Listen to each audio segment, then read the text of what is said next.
name is Paul Hellyer, and I am a former Minister of National Defence for Canada. This disturbing message is for the several million Americans and others who were kind enough to listen to the 22-minute presentation at the Citizens Disclosure hearing in Washington in May 2013, and for anyone else who cares deeply about the future of their country and the planet Earth. The U.S. is in grave danger. Strangely, the peril is not from foreign enemies, but from enemies within. So I beg you to listen to a summary of the major problems, followed by some suggestions as to how the U.S. might be recaptured by loyal Americans, to the enormous relief of friends who have been watching helplessly from the sidelines. The stakes couldn't be higher. So I spent the 15 months following the Washington hearing feverishly writing a new book, incorporating what I think every American has the right to know and must know to end the incredible naivety observed at the citizens' hearing. The name of the book is The Money Mafia, A World in Crisis. Most of my friends, both American and Canadian, tend to agree that the world is in a state of crisis. But very few are aware that the problems are not natural phenomena. They have been engineered by a very tiny elite group of rich, ruthless, and power-hungry people who have been deliberately keeping the majority of decent, hard-working taxpayers totally in the dark. The iron veil of secrecy is now nearing the end of its 7th decade. When World War II ended, little attention was given to Operation Paperclip, under which hundreds of Nazi scientists were brought to the U.S., given new identities, and then appointed to important jobs in the military and elsewhere. Some of them would have been aware of UFOs and the ET presence from their experience in working with them in the 1930s. The American military began to take the subject more seriously after retrieving one of the vehicles that crashed near Roswell, New Mexico, on July 4th, 1947, and decided to back-engineer its technology, which was light years more advanced than anything that we had known. On Tuesday, July the 8th, 1947, at 11 a.m. Mountain Time, Roswell Airfield Commanding Officer Colonel William Blanchard announced in a press release the recovery of a flying disc. That was the truth. Later that same day, at approximately 4:30 p.m. Central Time, Brigadier General Roger Ramey, commander of the 8th Air Force and Blanchard's supervising officer, presented to the press an alternative story.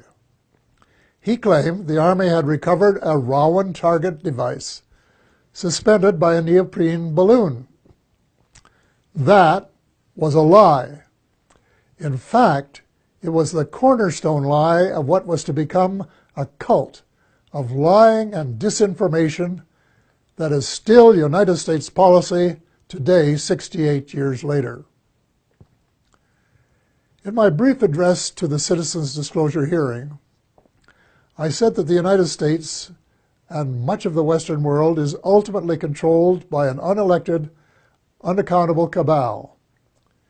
Its apex is the banking and financial cartel, followed by the oil cartel, the CEOs of the largest and most powerful transnational corporations, major intelligence agencies, including the CIA, the FBI, and the NSA, and a major slice of the U.S. military.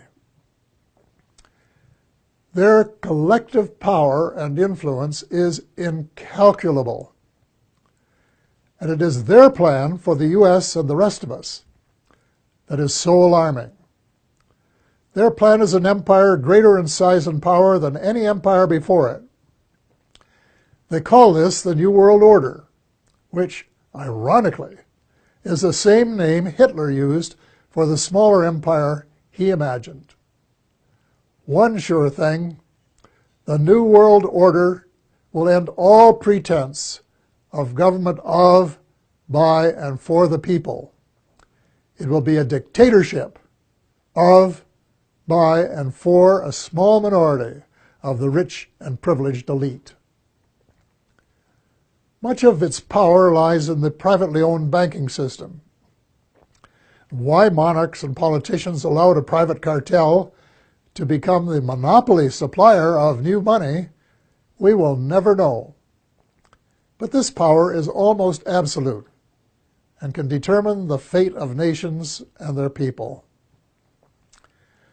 A system where nearly all money is created as debt, and debt that has to be repaid with interest, but where no one creates any money with which to pay the interest, is a dead end that leaves debtors with no alternative but to borrow the money to pay the interest and go deeper and deeper into debt. It's so wildly absurd that a grade 10 student would only need a few minutes to recognize it as one giant Ponzi scheme. Banks can invest $5 million and leverage it to create $100 million in loans that have to be repaid with interest. In effect, they skim 95% off the top of every loan. That is the reason I call them the money mafia. Monetary reform is the most urgent of all essential reforms, and my book contains a specific formula that the brave Occupy Wall Street protesters could have used to advantage when asked, "But what do you suggest?" What they lacked was the answer to that question. If about 99% of the population don't understand a deception that has been responsible for the Great Depression of the 1930s, the terrible recessions of 1981-82, 1991, and the Great Recession of the 21st century, it's not too difficult to understand why there are so many skeptics about UFOs and their occupants, even though several species have been visiting planet Earth for thousands of years. The crashes near Roswell, New Mexico, that I referred to earlier, were, in a sense, watershed events. In Canada, Wilbert Smith, a senior officer in our Federal Department of Transport, of which I later became minister, wrote a top-secret memorandum to his boss based on information he had received during a visit to our embassy in Washington. The memo, dated November 21st, 1950, read in part as follows. A. The matter is the most highly classified subject in the United States, rating higher even than the H-bomb. B. Flying saucers exist. C. Their modus operandi is unknown, but concentrated effort is being made by a small group headed by Dr. Vannevar Bush. D. The entire matter is considered by the United States authorities to be of tremendous significance. A control group of 12 senior civilian scientists and military officers was established by President Truman. They were known as the Majestic 12, or MJ-12, which issued a memorandum that included how to respond to UFO sightings by saying that they were natural phenomena, such as plasma or swamp gas, or that the observer might have been imbibing too much Jack Daniels bourbon. Nothing could be further from the truth. Under the Eisenhower administration, much of the physical engineering was transferred to underground facilities in Nevada and Arizona. Meanwhile, much of the control was transferred to civilian agencies in order to create plausible deniability as to its existence. When President Eisenhower wanted to take a look at the restricted areas, he was denied access.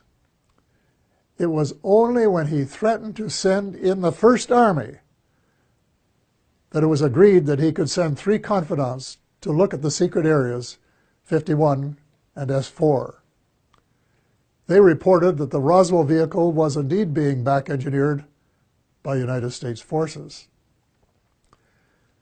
President Eisenhower was so distressed by the situation that he included in his farewell address to the nation that his fellow Americans should beware of the military-industrial complex, which, according to one witness, was his way of saying that the ET file had fallen into the wrong hands. Indeed it had.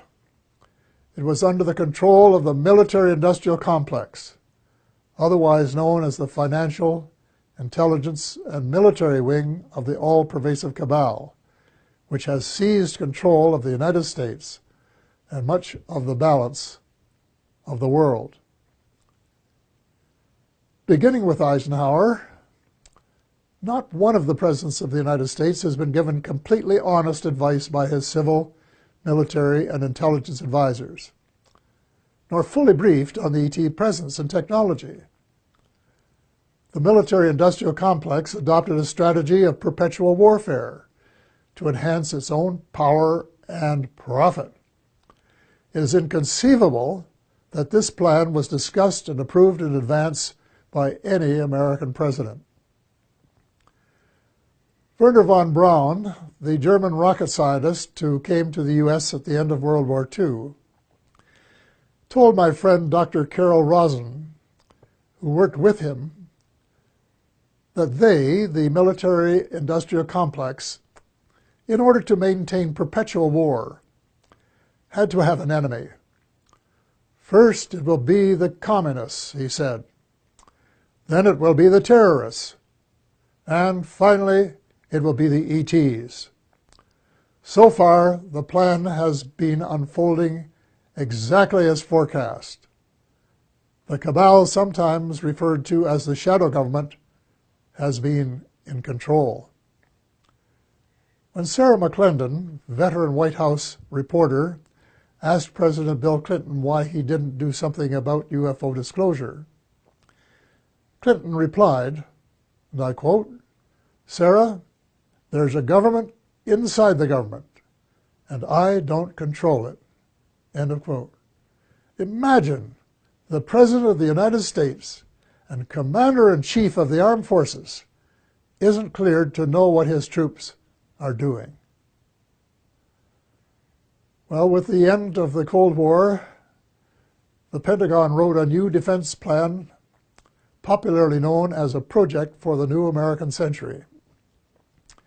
It was very far-reaching and involved conquest of much of the world by financial or military means, whichever was easiest. The document, which very few people were aware of, admitted that it was so far-reaching that it might be too much for Americans to swallow in the absence of some catastrophic and catalyzing event like a new Pearl Harbor.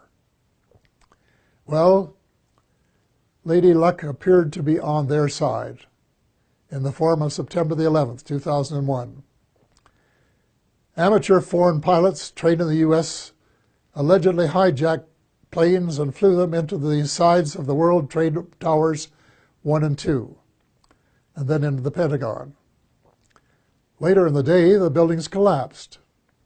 President Bush declared war on the terrorists and invoked the provisions in the North Atlantic Treaty under which an attack on any one country is considered to be an attack on all.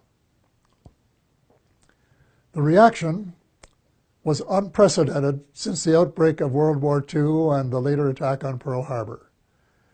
The English-speaking world, in particular, was incensed, and a high percentage of Americans were prepared to nuke the perpetrators.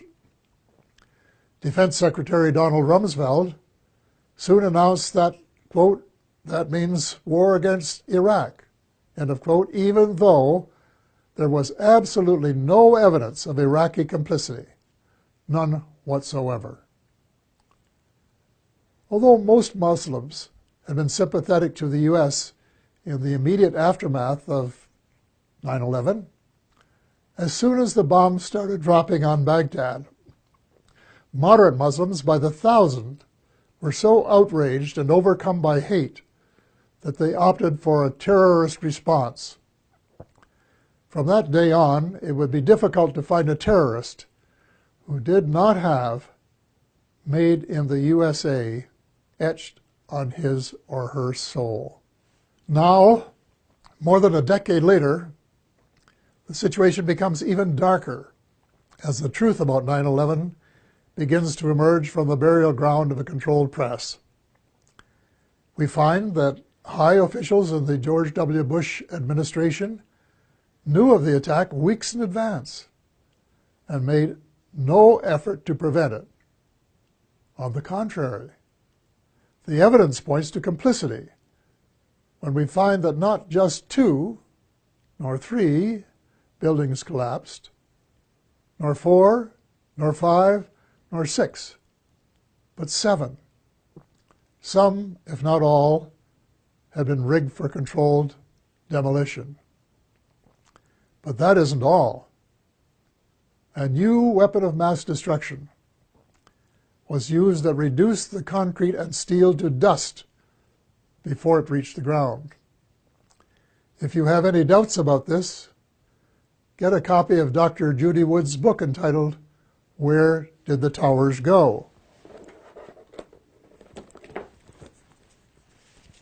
500 pages of meticulous evidence. The unfolding story reveals the greatest mass deception in history, with the most universally negative consequences. Far more important than the long lineups for security checks at airports. We have been stripped of our civil rights one by one, including, I regret to say, habeas corpus, reversing 800 years of progress. Country was set against country, religion against religion.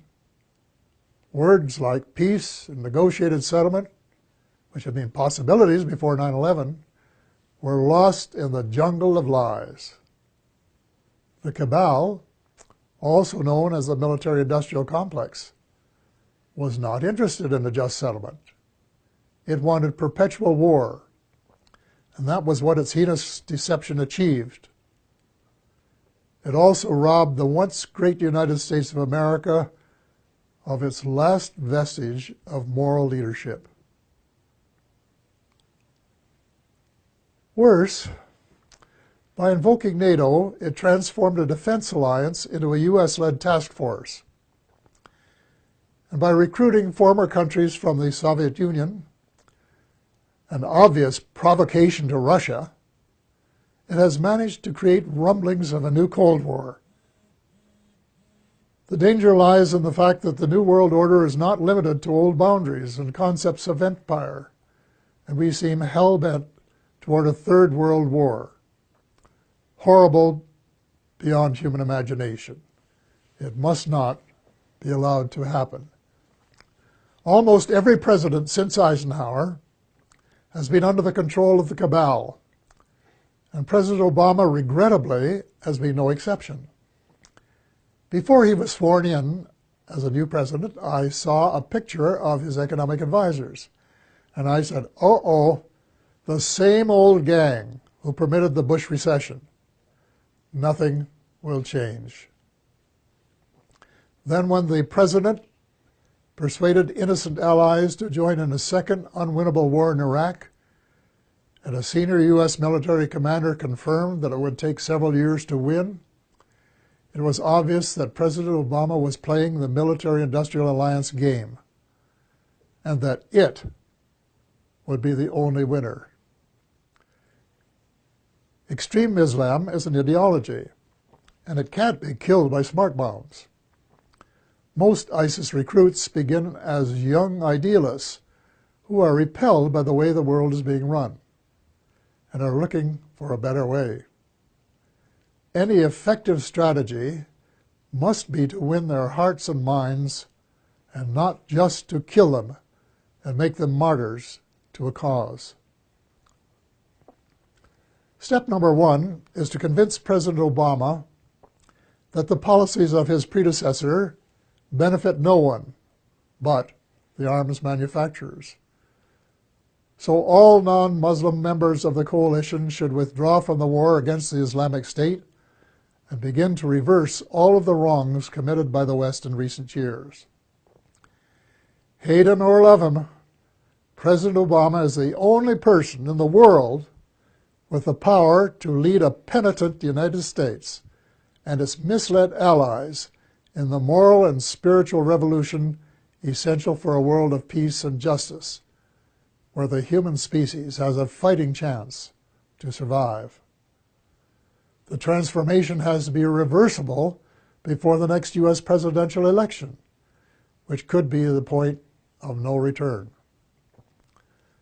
Ultimately, the Muslims must be allowed to settle their own problems. Before 9/11, Iraq was a Sunni dictatorship that treated its Shia brothers and sisters badly. The U.S. deposed Saddam Hussein and established a new Shia majority that treated its Sunni minority unfairly. The seeds of further conflict were born. The Muslims must resolve their age-long differences as Christians and of different denominations have recently been able to do.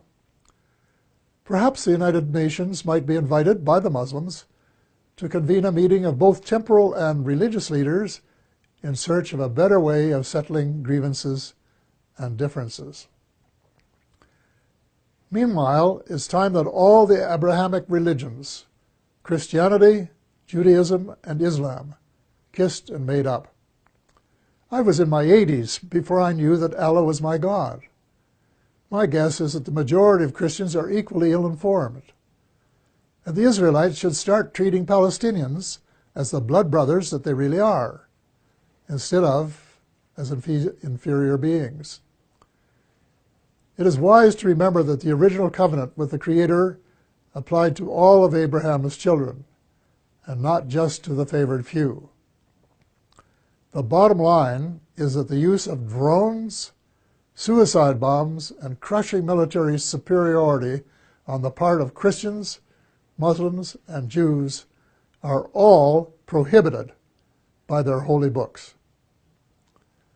The next step is to persuade all the major religions to practice the one principle that they have in common, which is to treat others the way they would want to be treated if the roles were reversed.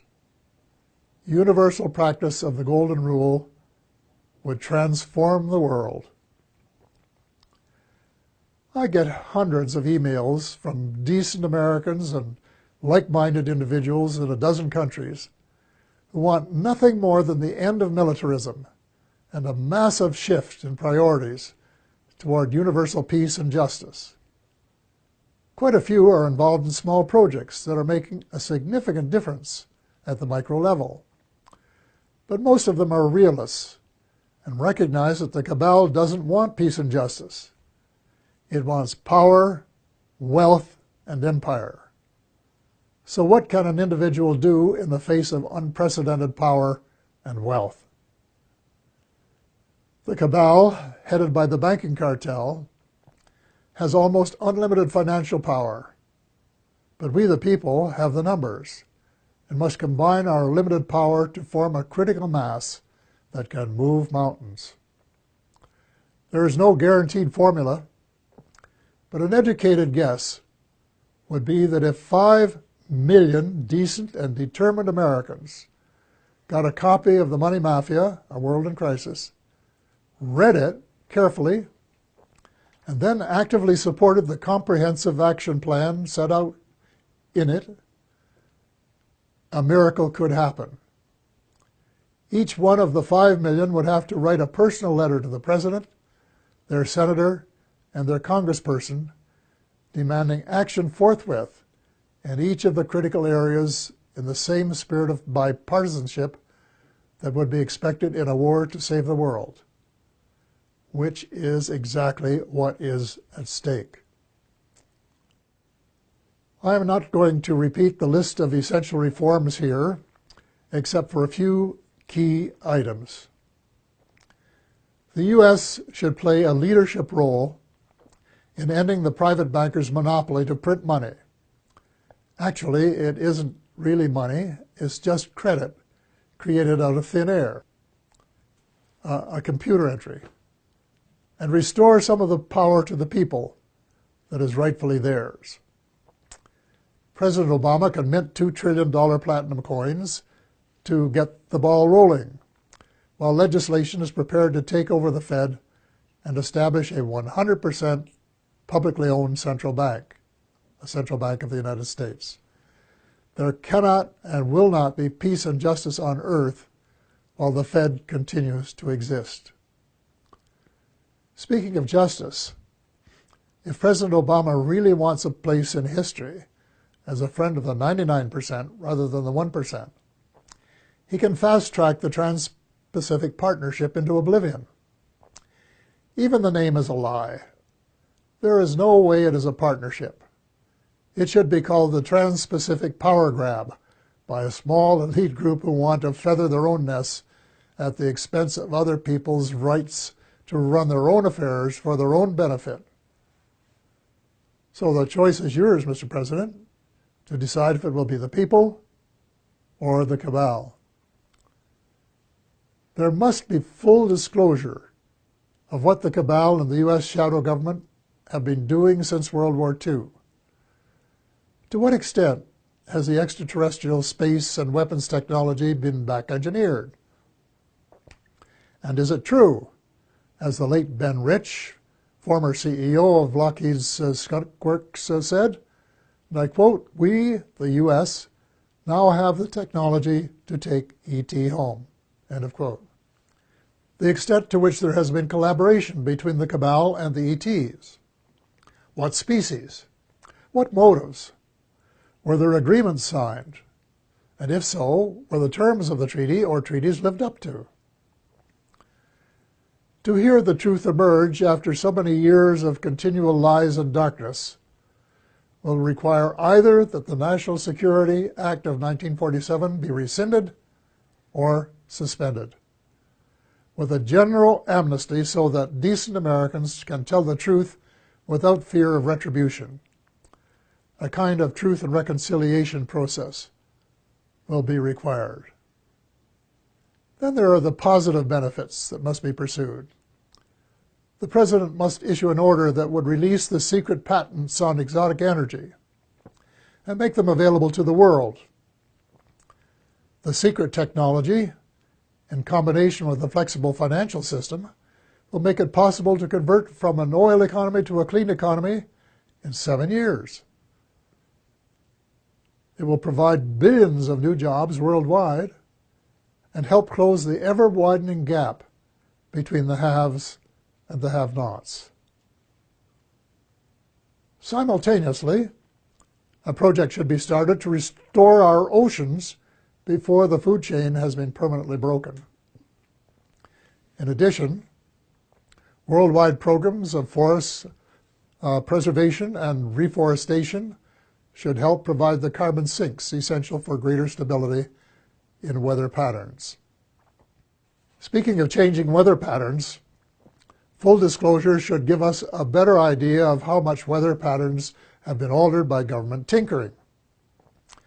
Due to restraints of time, space, and expertise, my book makes no mention of either chemtrails or the high-frequency active auroral research program known as HAARP. But from what I have heard and read from credible informants, I would say that they are Satan's illegitimate Siamese twins of death and destruction. If so, they should be terminated at once and relegated to the netherworld from which they came. And before the people of the world become aware and launch a $10 or $20 trillion class action suit against the United States Air Force, its contractors, associates, and suppliers. A visit to the battlefields of World Wars I and II in November of last year affected me profoundly. The slogans were everywhere. Never again. We had seen the horror of man's inhumanity to man, which was sordid beyond belief. Yet as I reflected on the real world of today, I thought that the millions who gave their lives had died in vain. Even before the Second World War was over, a group of greedy, self-centered men were plotting the next round, and they have been working assiduously at their plan. The same symptoms of mass unemployment, poverty, and seeking military advantage have been replicated. But the next time, we would start off with weapons of mass destruction just in their infancy then. The next time, it is not just supremacy that is at stake, although there are some who think so. It is the survival of the human species that is at stake. God will not be mocked. We have been given the choice of making our planet uninhabitable, as we have been told some other species have done, or we can move in the opposite direction of peace, love, justice, and cooperation for the betterment of all, rich and poor alike. We have been given a few months, not years, to change course before it is too late. The choice is ours. We are the ones who are destined to write our own history.